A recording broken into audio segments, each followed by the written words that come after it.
from Seoul, Korea, and welcome to the Star League Season 2 with Tasteless and Artosis here. How you doing, man? I'm doing very well, Tasteless. And do you want to know why? Why? Well, I beat level 23 on Candy Crush, but that can wait for another time. It's because we have so many Protosses playing today. Yeah, we do, They're finally. basically like my Protoss all-star team. This is the day for you and me to have to rewatch these games after we're done casting them, because we got so many Protoss players today. We're both Protoss players. So yeah. PvP, PvT. This is the day that we steal a lot of builds. Yeah.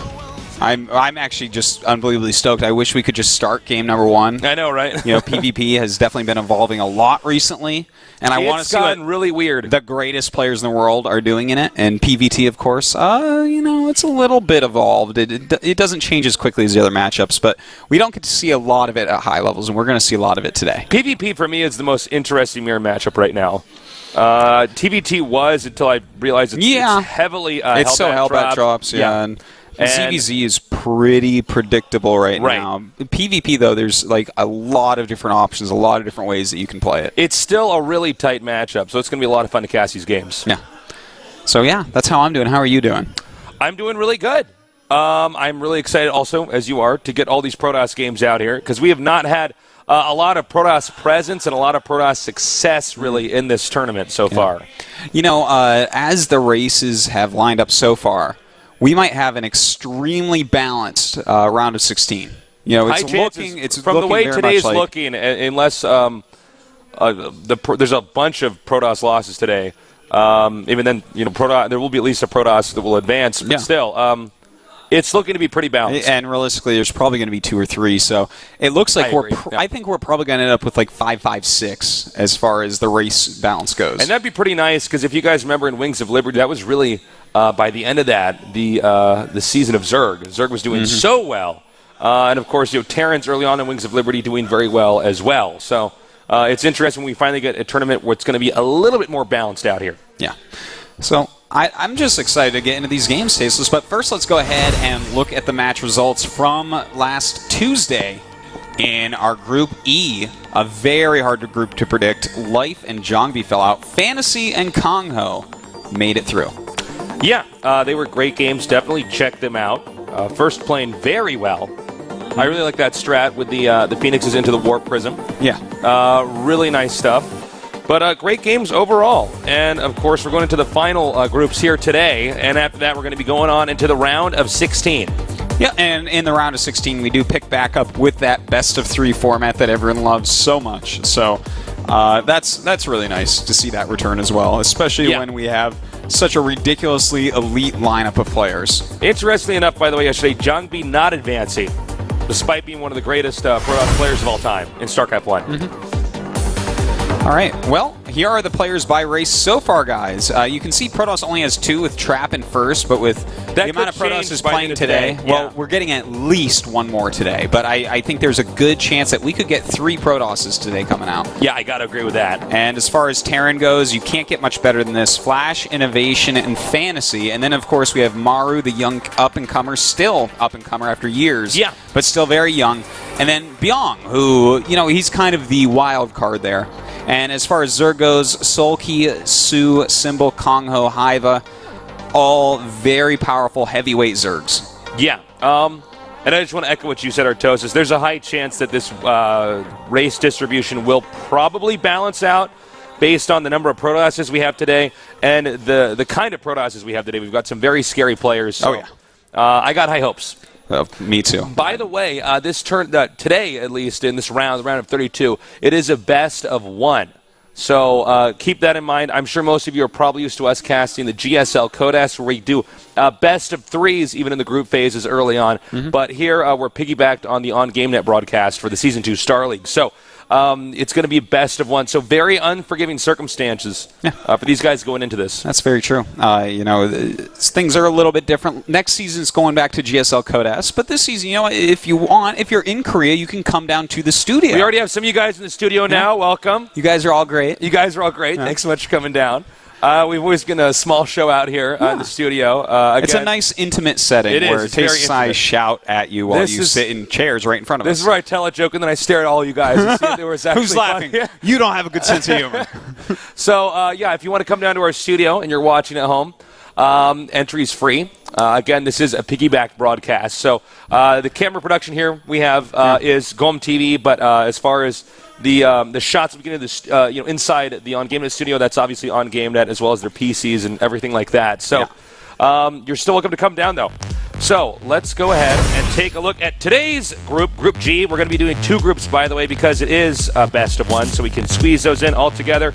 We have PartinG, YongHwa, Squirtle, and Supernova. It's like someone just played around with StarCraft players and made exactly a group of my favorite players. Yeah, actually, that's PartinG, YongHwa, Squirtle, Supernova. Like, these are literally 4 of my very favorite Tasteless, and whoever gets through, I'll be happy. Because I talk to Artosis all the time when you guys don't see us on camera, so I know this is actually true. I just completely love these 3 Protosses, and Supernova for a long time has been one of my favorite Terrans. You know, Supernova's been around for a very long time.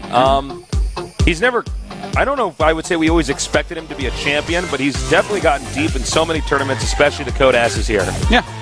Squirtle, a GSL finalist, PartinG, the world champion from last year, and YongHwa, I want to say one of the unluckiest Protosses, despite being one of the best players in the world. He is one of the most solid and sturdy Protosses. He's won a lot of the qualifiers for other tournaments, but has had just the most hellish time trying to get into the top 32 of Korea. But here he is, Tasteless, and I mean, this guy can go extremely far. He is one of the best. He absolutely can, yeah. So we got these Protosses. Our first matchup is going to be a Protoss versus Protoss, as you can see here. PartinG against YongHwa. Now, I know we all think YongHwa is very good, but I'm going to have to put PartinG here as the favorite. I think you'd be silly not to, Tasteless. If PartinG is most likely the best Protoss in the world. There's only like maybe 2 people that can argue for that, like him and Rain maybe. But yeah, you know, that's it, and it's probably going to PartinG. But YongHwa is actually at a similar skill level a lot of the times to these guys. He's much more of a Rain-type player, though, than a PartinG. So will he be able to hold on against this masterful Protoss here? All right, now these are the player stats. These are not driven from mathematics as much as what we really did is we interviewed all the Korean esports journalists and told them to give us a rank between 1 and 100 where they thought they fit, and then we took the average of that here. So you can see where they rank in offense, defense, macro, micro strategy, cheese, and popularity. This is really accurate, especially the numbers in comparison to each other. Like, he's not known for his defense or his macro. He's known for his offense, his micro. He's actually was originally a micro-based player. Nowadays, he's the full, complete package, but he comes up with some of the best strategies. If he cheeses you, you're going to die. Obviously very popular as well, being that world champion, as you said. Yeah.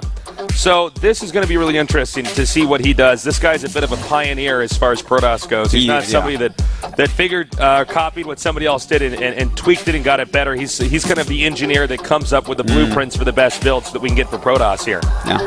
And, you know, he's actually going to be facing off today. A little bit later on, perhaps, not necessarily, but against Squirtle, someone who, when PartinG came up, all of his builds originally came from Squirtle. They were both on Startail, but we'll talk more about that later. All right, so here's YongHwa, and I got to agree with these stats as well.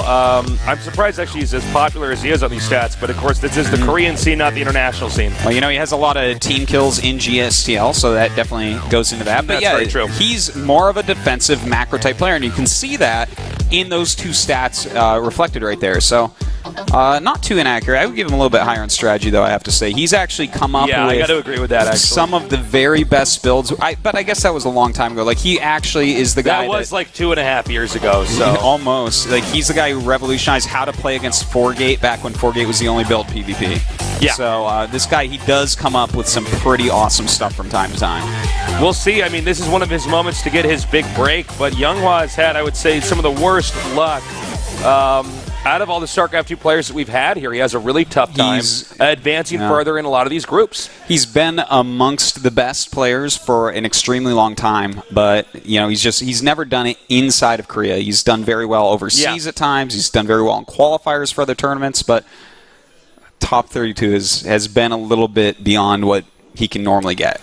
Yeah, I think PartinG should win this game. I'm fine being wrong, but I just don't know if YongHwa, given the pressure that he's under right now, can compete with somebody like PartinG who's had the success that he's already seen. Yeah, well, PartinG, I mean, this is a guy that is just confidence. He always thinks he's going to win, and he's generally right. He made that group of death and was the first to get out not long ago. Actually, he was second after Innovation. Oh, that's right. No. Okay, well, he got out anyways. So yeah, I was he close certainly enough. did. But, we're going to get this game started pretty soon here. The map is going to be Belshire Vestige. It's a one-on-one map. PvP does have a lot of one-on-one strats you can do, or two starting location strats you can do. Yeah. Because obviously, if there's only two starting locations, you know the other guy's position based off your own. Yeah. So you can do a rush. Yeah, you definitely could do something like Proxy Gate or Cannons. I would skip that, because, especially if I'm YongHwa. I do not want to Proxy Gate. PartinG has the best Stalker micro in the whole world. You don't even want to mess with it. And in fact, some of the best micro in the world as far as Protoss goes. So I would dodge a cheese build of that variety. I got to agree with that. The PvP, it was for a period of time a matchup that you almost couldn't expand off of. Yeah. Now it's stabilized a little bit, but there's still a few different builds out there that make anything that you're doing that's too conservative very punishable. You know, I would say that there's a good chance that we will see a fast expand here from one of these players. Belshire is a good map for it. The Nexus really covers the ramp going up into the main base. One of the best maps for it. Yeah, I would definitely say so. So I could definitely see someone doing that. Who, though? I'm not exactly sure. It looks more YongHwa I would actually style, bet, I was going to say, I bet more YongHwa, actually. But the thing is, if I'm PartinG, I might be thinking about that and saying, you know what? He's not going to expect this. I'm just going to go full macro 2-base. All right, we are moments away from getting this going. On the left, PartinG, the world champion from last year from WCS.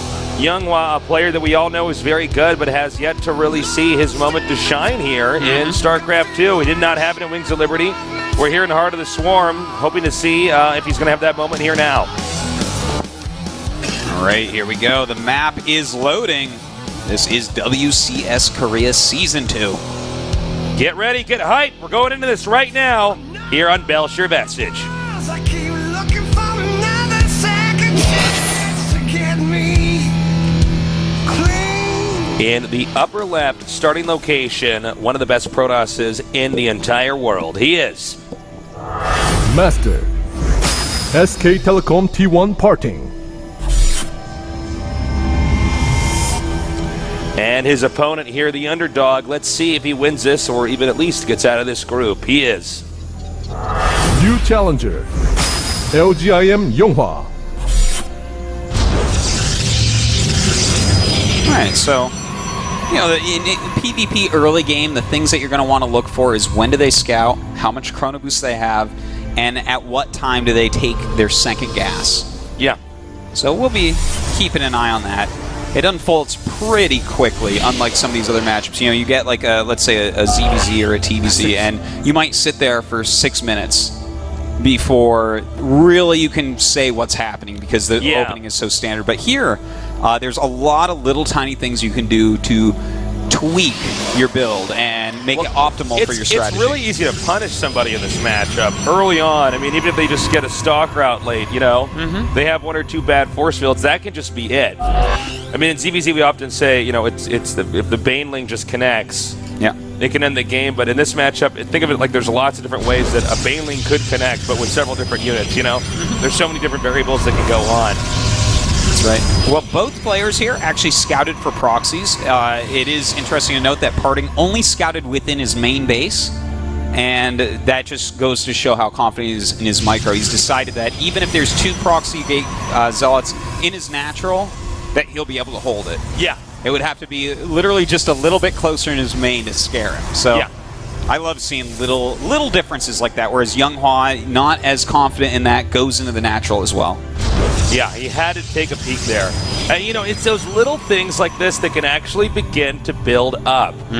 If you're somebody who is able, you know, to not scout with that probe and mine, I don't know, 30 more minerals, that's 30 more minerals than your opponent has. And when you got two guys that are this good, it makes it a much more neck-and-neck situation. Yep. Well, we do have a second gate going up for YongHwa. Very, very common indeed. You can do 3 stalker pushes. You can grab a mothership core with that, and you can do 5 stalker pushes. Yeah. You know, we'll see exactly what he wants to do. Sometimes you just expand off it, though, because your opponent will normally scout 2 gates, and then they have to play a little bit more defensively. Yeah. Now, Twilight Council.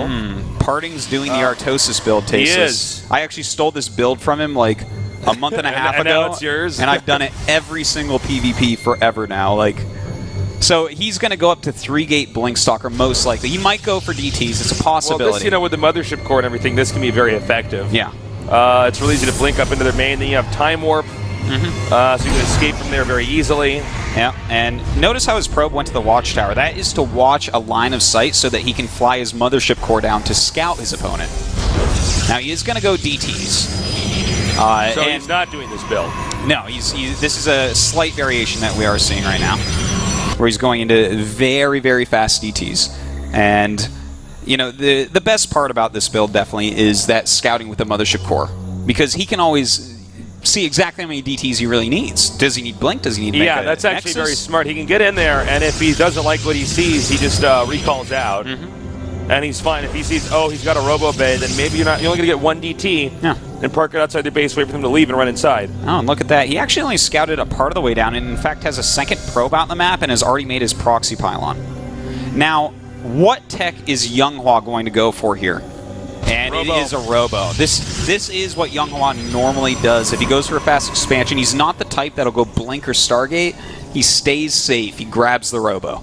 Yeah, he's a very conservative player. Now note, this Dark Shrine is all the way in the back, so even though there is a hallucinated Phoenix coming up here, it's going to scout it just a little bit late. Now, what YongHwa can do if he sees the DTs coming is run up his ramp and actually force field that, block out the DTs. Yeah. And he knows. And in fact, he should be able to get ahead from this. That was a perfectly timed scout where he's going to have that observer out before he takes any actual damage. And this just puts his Nexus way, way ahead of PartinG. So PartinG has to figure out some way to start coming back here. Now, this is very smart. He force fields even before the DT gets there. He doesn't want to risk anything right now. He knows if he just gets this observer out here, he should be in good shape. Another force field goes in. He can actually slip through there. Ooh, he can indeed. And he does. If he kills more than about 3 probes, that is going to be actually really bad. Oh, he's going to as well. Losing quite a bit. Doesn't want to lose mining time there, but I think... Yeah, that was definitely more... Another failed force field actually blocking out his army, so it looks like the DT should be able to get out. Yeah, That's painful. It's funny because YongHwa should have been able to hold this and not take any damage, but he just... Even when it gets click in... on to make the force field right to block the ramp, so the guy just squeezed through. That is actually pretty painful, I'd have to say. But, you know what? His Nexus is so much faster that it almost doesn't matter. But, alright, so look at this. He's actually getting Blink right now. And this isn't counter Blink, this is actually just Blink after you have an Observer. And this is actually going to be really good because his opponent is just going to have to go into most likely Immortals from here. Yeah. And if PartinG is just on Immortals and YongHwa has Blink, he has complete map control. That's very true. The Immortals are very strong against the Stalkers too, but you also have to keep in mind they're a little clunky. Especially with Blink Stalkers, you can avoid them, even go around them. We do have a Warp Prism on the way for PartinG, becoming more and more popular since that buff, to see a Warp Prism flying around the map, doing some Immortal drops and whatnot, but with Blink out, there's a possibility that he can catch it right away. That's very true. And if he catches that and snipes that, the amount he would be ahead it's gigantic. Well, we'll see if he managed to do that here. So far, supplies are dead even. And it's going to be a little bit of a passive moment here. Can he actually get that? I don't think he can. I think that's a completely safe spot. Isn't that funny? Weird situation now that Observer just has to stay there and park over that. Yep. Well, all right. So, he has to keep his own Observer there if he actually wants the chance to kill it. So that's kind of like equalized in a sort of way. Okay, so we have a DT drop coming up here now. Let's see how much damage it actually does right on the tip of the base here. Very cool move. Now, one thing you got to note for is how quick will YongHwa notice. How many probes will he actually end up getting?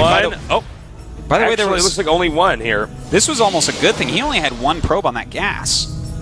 That's actually a huge mistake. Yeah. Well, all right. That DT has basically done his damage. A lot of lost mining time. In fact, he had to pull all the probes from the natural as well. And PartinG is just showing that was there a DT at the natural as well? Yeah, it looks like there is. There's actually one going in there right now at YongHwa's natural. And the funny thing is that YongHwa brought the probes before that DT got there. Knowing that PartinG is so good, there's no way he would drop that DT and then not do that. So because he knows there's an observer over there. There's no way that YongHwa made 3 probes. So there's a lot of back and forth mind games right now going on, but PartinG is definitely winning them. Yeah, PartinG is in control of this game so far.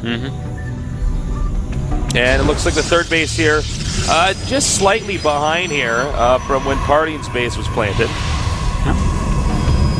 Now, it looks like PartinG is settling into Archon Immortal Charge Lot, which is a really popular composition right now. It's kind of a funny one. A lot of Immortals, a lot of Archons, and then just a bunch of Charge Lots. You get a lot of supply quickly. It's pretty robust as well.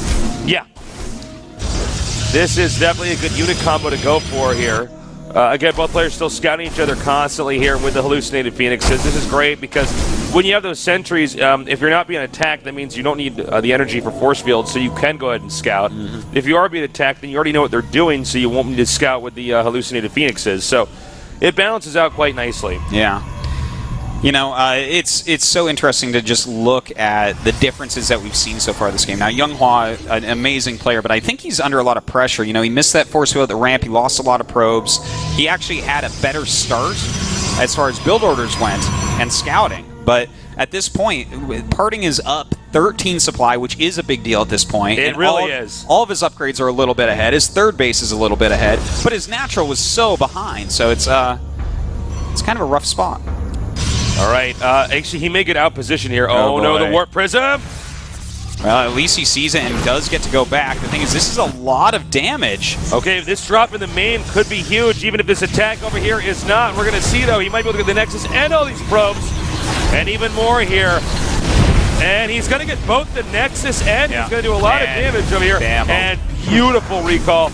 Okay, I actually think YongHwa can't actually recover from this. He's not going to win this. You're right. He's actually dead. Yeah. Yeah, PartinG has actually just shown his prowess. He's shown why he's the world champion. YongHwa has a hard time getting into the top 32. Yeah, he actually just dismantled him. Yeah, well, I mean, to take out the Nexus, and with a perfect recall, by the way, and then to get out while still killing off all these probes at the expansion means he's economically he's so checkmated economically, there's just really not much he can do. Yeah, yeah. Well, you can see actually in PartinG's play what joining SKT1 has done for him. A team with the best, with Bisu, with of course Rain. Yeah. Like, he is so much more refined, and every time we see him play, we see it more and more. But I would say this game especially because PvP is so technical, and everything he's done has been a very technical move. Just really quite astounding play. And it looks like there's going to be an engagement here in the middle of the map. I think PartinG's going to win that one, as well as PartinG doing too much damage with his drop. Nice move there by YongHwa. Actually, yeah, it was not bad, actually. By PartinG, rather. Yeah. Now we got another drop over here from YongHwa, actually. This one's going to be doing a lot of damage here. Yeah, with the Immortals and the Zealots, actually. Now recalling back into his main here, hoping to do a lot of damage. Is this going to be enough for YongHwa to come back? Right now I'm saying no with his drop over here, but still, we'll see. YongHwa not doing a bad job despite being in a deficit. Well, I would say you're totally right, Tasteless. PartinG has everything under control. There was a few nice moves there by YongHwa, but enough to make up for 50 supply? I don't think so. All right, continuing to move in here. And nice time warp there on the Archons, keeping them stuck in the back. And these Immortals just doing so much damage. It looks like YongHwa might just barely have enough to drive this back here. He's going to have to kite this Archon. Yeah. Another nice time warp there, which slows down the other Archons and the Stalkers. You know, actually, he's going to come back. He's going to come back in here with a Warp Prism. He's going to make a Nexus here to actually make fun of his opponent. Oh, I thought he was expanding to that high ground location. He's going to mine those trees. He can long distance mine He's going to mine the trees like it's Warcraft 3. Like, yeah, GG. Well, that was extremely one-sided. But actually one-sided in the way that shows how unforgiving a mistake such as missing a single force field can be. PartinG really happy with that win there. You know, I think a lot of that went back to poor execution from YongHwa at the start. He actually should have held and been fine.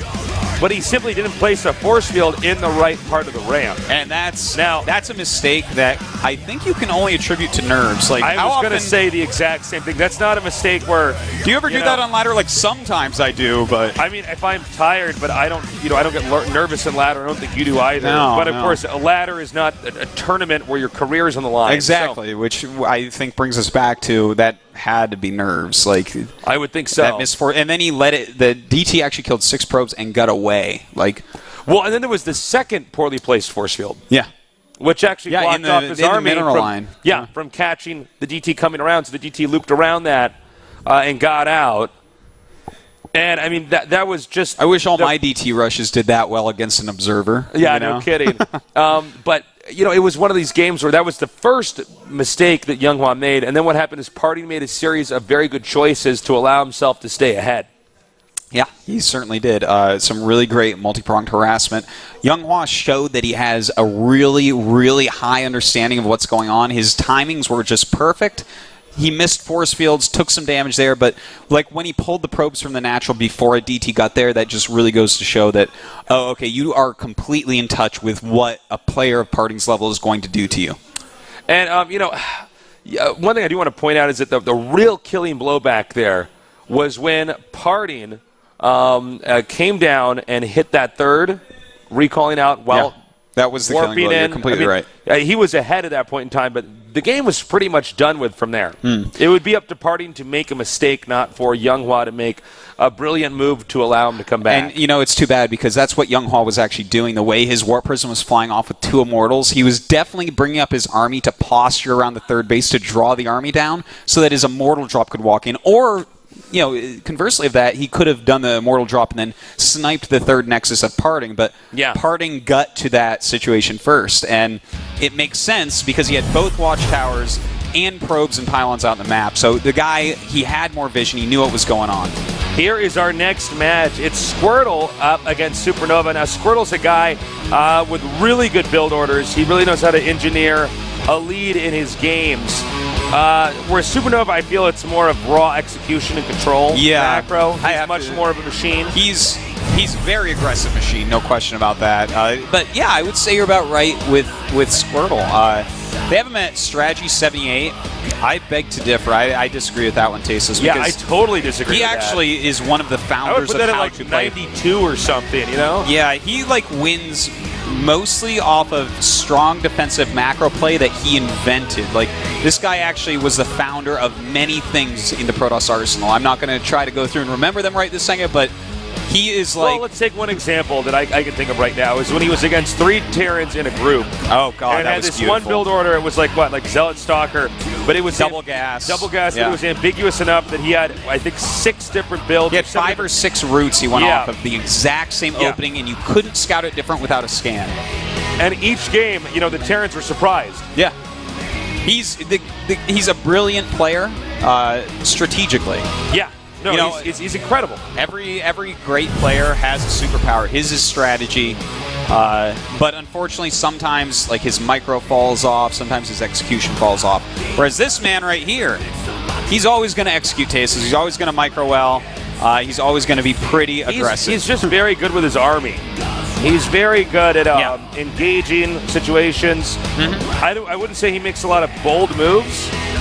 In fact, he's fairly, I think, orthodox with the way that he opens up. Pretty much.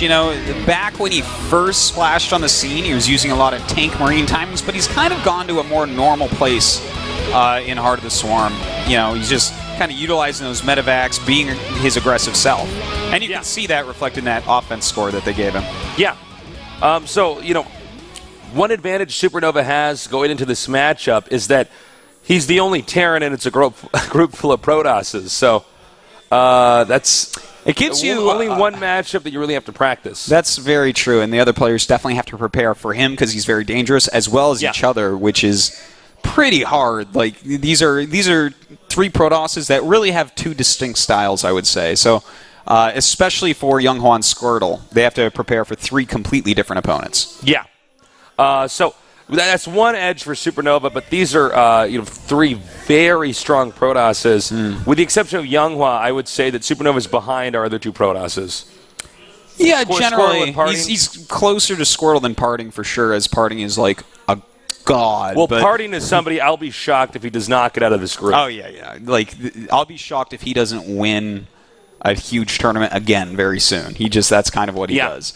But, all right, what do you think? Squirtle versus Supernova, is it definitely going to go to Squirtle? I think so, yeah. I think he wins pretty much no matter what. Okay. Unless Squirtle's strategy is predicted by Supernova, I don't feel like Squirtle's very predictable. What do you think? I think it's going to come down to which Squirtle comes to play. Sometimes he looks like the best Protoss in the world, and sometimes he just falls apart. His opponent puts on a lot of pressure, and he just kind of dies. But I think it's going to be Squirtle, but wouldn't be too surprised about Supernova. Yeah. No, I see what you're saying. We'll see, though, too, by the way. They're both in the game now, so we should be getting this started pretty soon here. By the way, get out there on Twitter, Facebook, wherever. Tell your friends to tune in here at gomtv.net. This is a piggybacked broadcast here on the OnGameNet production. This it's is fun, just like when you were a kid and you rode your dad. Exactly. So tell your friends to tune in here. A lot of people don't know that we're covering this here at gomtv.net. A lot of people think we only do, Code S, or at least we are only doing stuff like Code S here in Korea, but we're also covering this as well. And it looks like it's time to get this match going head-to-head here. Remember, the winner of this goes on to the winner of the previous match to face off against PartinG. The loser goes on to face off against YongHwa. Well, those are both pretty hard, man. But, with YongHwa and the nerves that we saw, I feel like whoever loses here is going to have a pretty decent chance against YongHwa unless we see them play particularly badly. Yeah. Well, we'll see. The map is now loading. It will again be Belshire Vestige. I'm Tasteless. With me is Artosis. And this is the Season 2 Star League, hosted here at gomtv.net in Seoul, Korea, where the best esports players in the world reside. Duke it out in the best game ever made.